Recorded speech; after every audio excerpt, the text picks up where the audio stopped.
Let's start 1.3.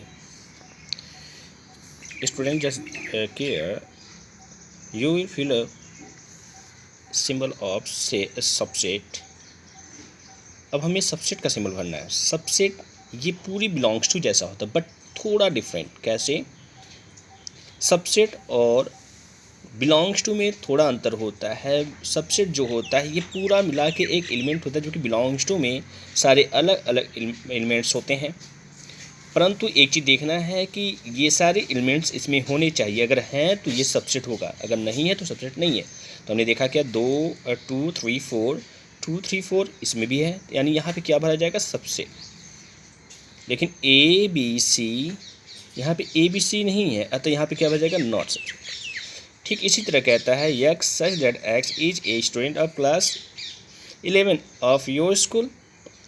और फिर कहता है x such that x student of your school, यानी आपका स्कूल जब भी होगा 12 तक होगा, तो यानी उस स्कूल में 11th क्लास श्योर होंगे. अगर 11th क्लास श्योर है तो यानी यहाँ पे ये सिंबल भरा जाएगा, क्योंकि सबसेट का मतलब ही होता है कि ये इसके अंदर होना चाहिए.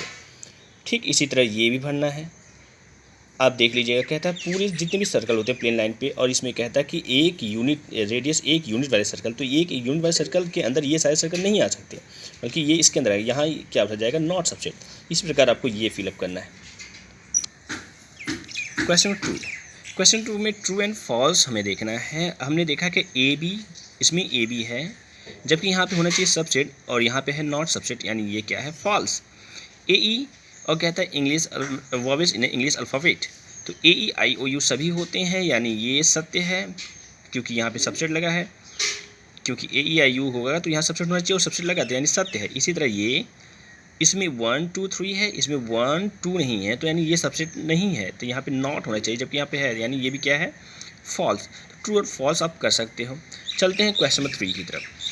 क्वेश्चन नंबर 3 कहता है क्या, कहता है ए इक्वल टू 1 2 3 4 5. बट एक चीज़ क्या करना है, यहाँ पे दिया है 3 और 4 को मिड ब्रैकेट में. एक चीज़ हमें बहुत ध्यान देना है कि 3 4 एक यूनिट है, एक एलिमेंट्स है, न कि अलग अलग. ये जो है ये सब एक मेंबर है. ये 1 हो गया, ये 2 हो गया, और ये 3 हो गया, और ये 4, यानी कि कुल 4 मेंबर हैं. इसको अलग अलग मत काउंट करिएगा. जैसे कि कहता है 3 और 4, 3 और 4 जो है सबसेट होता है ए, हाँ है, बट जब खुला हुआ होता है तो हमें इसको बिलोंग्स टू कहते हैं. जैसे मैं समझा दूँ, ये थोड़ा इंपॉर्टेंट टाइप का क्वेश्चन है, इस क्वेश्चन से आप केयर करेंगे. चलिए देखते हैं. अगर बिलोंग्स टू होता तो हम लिखते 1 belongs to A, 2 belongs to A. इस तरह ये पूरा एक मेंबर होने के नाते इसको यूं लिखा जाता, 3 4 belongs to A, 5 belongs to A. परंतु अगर सबसेट में बदलना पड़ता है तो सबसेट के सारे एलिमेंट्स को हमें मिड ब्रैकेट के अंदर होना चाहिए, यानी 1 belongs to A, 2 belongs to A, 3 4 belongs to A. यानी हमने देखा क्या, 3 4 यहाँ पे लगे हुए मिड ब्रैकेट को केयर नहीं किया जाता है. यानी जब भी हम रखेंगे सबसेट में, सॉरी सारे सबसेट होने चाहिए, सारे क्या होने चाहिए, सबसेट होने चाहिए. तो सबसेट में रखे हुए सारे के सारे एलिमेंट्स को हमें मिड ब्रैकेट के अंदर क्लोज करना चाहिए, जबकि बिलोंग्स टू में मिड ब्रैकेट नहीं लगता है. यही अंतर है बिलोंग्स टू और सबसेट में. तो ये समझ में आया. तो चलते अब भरते हैं थोड़ा, चलते देखते हैं. यानी 3 4 इसमें मिड ब्रैकेट नहीं लगा, क्योंकि यहाँ मिड ब्रैकेट के साथ ही है, तो इसमें मिड ब्रैकेट होना चाहिए, तब जाके यहाँ सबसेट होता, यानी ये क्या है, इनकरेक्ट. इसी तरह ये देखना है, यहाँ पे 3 4 है, लेकिन यहाँ पे मिड ब्रैकेट नहीं है, तो ये बिलोंग्स टू है, ये सही होना चाहिए, क्योंकि 3 4 को हमेशा बिलोंग्स टू रखते हैं, जैसे कि हमने यहाँ समझा रखा है. इसी तरह 3 4 है, देखिए, लेकिन यहाँ पे क्या है, मिड ब्रैकेट लगा है, यानी यहाँ पे सबसेट होना चाहिए, तो ये सत्य है. इसी तरह में देखना 1 हाँ, बिलोंग्स टू में रखे हुए सारे के सारे एलिमेंट्स जो है वो विदाउट जो है मिड ब्रैकेट होना चाहिए, यानी ये भी सही है. और लेकिन ये जो है सबसेट में रखे हुए जितने भी एलिमेंट्स उनको मिड ब्रैकेट होना चाहिए, यानी ये क्या है, इनकरेक्ट है. ये 1 to 5, 1 to 5, ये मिड ब्रैकेट के अंदर, तो सबसेट होना चाहिए, ये सही है। हाँ एक बात और, 5 हमेशा जो होता है वो सबसेट होता है, किसी भी सेट का ये सबसेट होता है, यानी ये सही है। 5 हमेशा सबसेट होता है ए का, परंतु 5 को कभी मिड ब्रैकेट के अंदर नहीं रखना चाहिए, ये गलत है। और लेकिन ये क्या है, कभी बिलोंग्स टू नहीं होता है। तो हमने देखा क्या, 5 सबसेट होता है, ये सही है, ये गलत है, और ये भी क्या है, गलत है। चलते हैं क्वेश्चन नंबर 4 की तरफ। कहता है कि write down all the subset of the following sets. चलते हैं, देखिए कैसे बताते हैं। सबसेट में पहले हम पावर देखेंगे, number of the power set. तो नंबर ऑफ पावर सेट कैसे निकालते हैं, दिया है क्वेश्चन नंबर 4 का पहला क्वेश्चन, ए इक्वल टू, तो सबसे पहले हम निकालते हैं number of power set. Number of power set यानी N P A equal to कितना, जो फॉर्मूला होता है 2 पावर एन। एन क्या होता है, कितने एलिमेंट्स हैं, तो इसमें कितने एलिमेंट हैं, 1, तो यहाँ हो जाएगा 1 इक्वल टू 2, यानी कितने नंबर ऑफ पावर सेट होंगे, 2। अब चलते हैं तो पावर सेट निकालते हैं।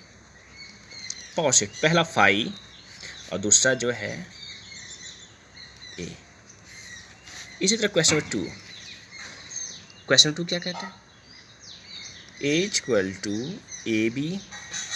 इसमें पहले निकालेंगे नंबर ऑफ पावर सेट, तो कितने हैं, 2 एलिमेंट्स, तो पावर 2 इक्वल टू 2 इंटू 2 4, यानी कुल कितने सेट होने चाहिए, 4 सेट्स। कैसे निकालते हैं, चलिए, पी ए इक्वल टू, पहले 5 हमेशा रखना है पहले, फिर एक बार सिंगल ए, फिर बी, फिर अंत में ए बी, ऐसे राइट किया जाता है। यानी कितने होंगे, 1 2 3 4। चलते हैं क्वेश्चन 3 देखते हैं। कहता है ए इक्वल टू 1 2 3, 1 2 3। सबसे पहले नंबर ऑफ पावर सेट निकालेंगे, तो कैसे होना है, 2 पावर 1 2 3, यानी 2 इंटू 2 इक्वल टू 8 सेट होनी चाहिए। अब चलते हैं निकालते, तो पी ए इक्वल टू, पहले क्या करेंगे 5, फिर उसके बाद सबको सिंगल लेना है, 1 अलग अलग, 2 फिर 3, फिर अब कपल बनाना है सबका, 1 2 1 3 2 3, और लास्ट में 1 2 3 1 2 3, यानी 1 2 3 जो कि सेट है वो सबसेट भी होता है खुद अपने सेट का। तो कितने हो गए, 1 2 3 4 5 6 7 8। इसी तरह आपको पूरे क्वेश्चन सॉल्व करने हैं। अब कहता है how many elements has P A, जब ए इक्वल टू 5, तो अगर ए इक्वल टू 5 है तो इसमें कितने सेट होंगे, जब 5 है, केवल 5 है, सोचिए सपोज कि केवल 5, क्योंकि कितने इसमें सेट होंगे, केवल 1। कितने होंगे, 1। इसका आंसर होगा 1। तो P A equal to 1। Write the following as intervals. अब इंटरवल्स में इसको राइट करना है। इंटरवल्स में यानी इस तरह से आपको मिड ब्रैकेट और लार्ज ब्रैकेट यूज करना है, इंटरवल्स इसको बोलते हैं। देखिए कितना आसान क्वेश्चन होता है। क्वेश्चन नंबर 6 पहला कहता है x such that x belongs to R, जहाँ -4 less than x less than equal to 6। एक चीज़ ध्यान देना है, जब मैं इसको इंटरवल्स में देता हूँ तो जैसे ही इन्हें इंटरवल करता हूँ, इंटरवल जैसे होता है तो उसमें केयर क्या करना है, मुझे राइट करने का तरीका क्या करना है। सबसे पहले क्या करना है, मुझे देखना है 4 और 6 लिख देना है। लेकिन एक चीज़, अगर इक्वल टू इसके नीचे लिखा हो लेस देन या ग्रेटर देन, लेकिन यहाँ पर अगर इक्वल टू होता है तो बड़े कोष्ठक का प्रयोग करेंगे, यानी लार्ज ब्रैकेट। अगर इक्वल टू नहीं है तो स्मॉल ब्रैकेट। तो यहाँ इक्वल टू नहीं तो यहाँ स्मॉल ब्रैकेट, यहाँ इक्वल टू तो यहाँ पे लार्ज ब्रैकेट। इसी तरह क्वेश्चन नंबर 2 में देखते हैं। इसमें क्या है, यहाँ पे इक्वल टू नहीं, यहाँ भी इक्वल टू, तो इसका आंसर आना है दोनों ही लार्ज में -12 और -10। बट क्वेश्चन नंबर 3 में देखेंगे, थर्ड क्या है, क्वेश्चन नंबर 3 इसका क्या है, यहाँ पे है इक्वल टू, तो यहाँ लार्ज ब्रैकेट पहले लिख देंगे 0 और 7, यहाँ पे लार्ज ब्रैकेट, यहाँ स्मॉल ब्रैकेट। क्योंकि इसके नीचे इक्वल टू नहीं, लेकिन यहाँ दोनों में इक्वल टू, यहाँ दोनों क्या लॉज ब्रैकेट। फोर्थ में जैसे कहा पहले 3 और 4 राइट कर लिया हमने, लेकिन दोनों ही लॉज ब्रैकेट में, क्योंकि यहाँ पे क्या रखा है, यहाँ पे इक्वल टू है। इसी के अकॉर्डिंग इसको कहना है, इसको कहता है सेट बिल्डर फॉर्म। तो सेट बिल्डर फॉर्म इसी का उल्टा है। कैसे लिखना है, x such that x belongs to R, फिर लिखना है 3 और 3 लेस देन एक्स और लेस देन और 0 बट नॉट इक्वल टू 0, क्योंकि यहाँ पे मिड स्मॉल ब्रैकेट है। इसी तरह यहाँ जब लॉज होता है तो उसके नीचे इक्वल टू लगा देंगे। यही काम इसका उल्टा करना है, हो जाएगा। यूनिवर्सल, अब कहता है यूनिवर्सल सेट्स क्या होता है, तो यूनिवर्सल सेट्स में मानिए सारे रख देने मुझे। जब कहता है the set of right triangle, तो राइट ट्रायंगल चाहे किसी भी अकॉर्डिंग उसको सारी को क्या बोलते हैं, सारा जो लेंगे उसको बोलेंगे हम लोग यूनिवर्सल सेट। तो इस तरह ये हो जाना है। अब क्वेश्चन नंबर 9 के पास चलते। ए इक्वल टू इतना, बी इक्वल टू इतना, सी इक्वल टू इतना। तो कहता है कि ए बी सी ये सारी सेट किससे बिलोंग करते हैं, तो ये सारे सेट्स जो हैं, ये सारे जो सबसेट हैं ये इसके सेट के हैं, 0 1 2 3, ये इसमें ये भी है, ये भी है, ये भी। इस तरह से आपका पूरा का पूरा चैप्टर सॉल्व। चलिए अब अगले चैप्टर की तरफ चलेंगे।